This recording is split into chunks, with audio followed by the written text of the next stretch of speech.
What is your dream? When we hear that question, our minds jump to a static image, a snapshot of a future moment. It's the corner office, the finished manuscript, the applause, the finish line. We see our dream as a fixed destination, a final chapter in a book we are desperately trying to reach.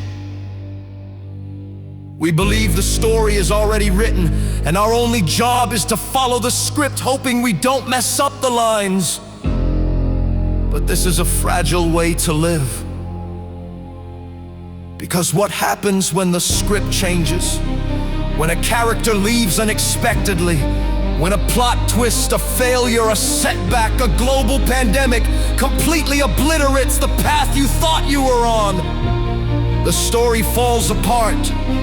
And because we believed we were just actors, we feel lost, powerless to change the ending.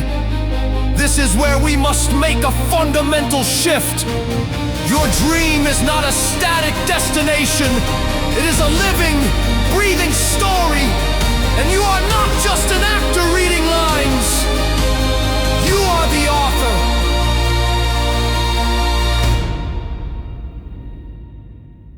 The most powerful people in the world are not those who follow a map perfectly.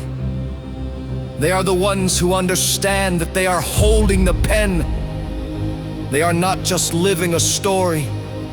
They are actively writing it, editing it, and rewriting it every single day.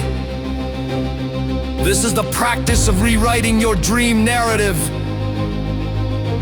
It begins every morning. Instead of waking up and asking, "What do I have to do today?" you wake up and ask, "What kind of story will I write today?" This is your morning edit. You are not just planning tasks. You are setting the theme for today's page. Is today's page about courage? Then your main character, you, must perform one small act that is brave. Is the theme discipline? Then you must write a scene where you keep a promise to yourself.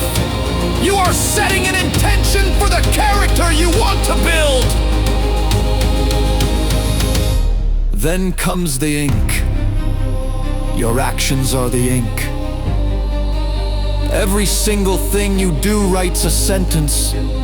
That workout you didn't want to do, that's a sentence that reads, "She was disciplined, even when she was tired."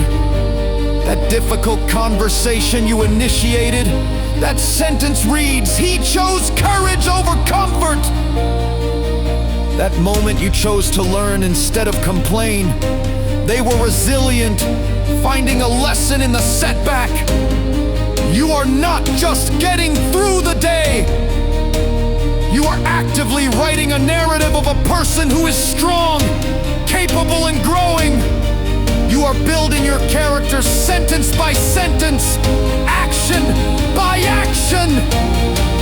And at the end of the day comes the evening review. You look back at the page you wrote.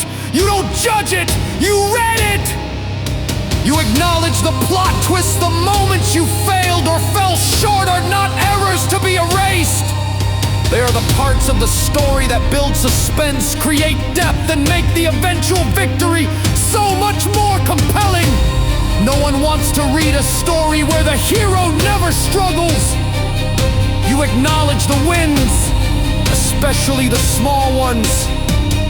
You see the evidence of the character you are building. When you adopt this practice, something magical happens. You stop chasing a fragile, distant dream, and you start falling in love with the main character of your story. You start to admire their grit, their resilience, their integrity.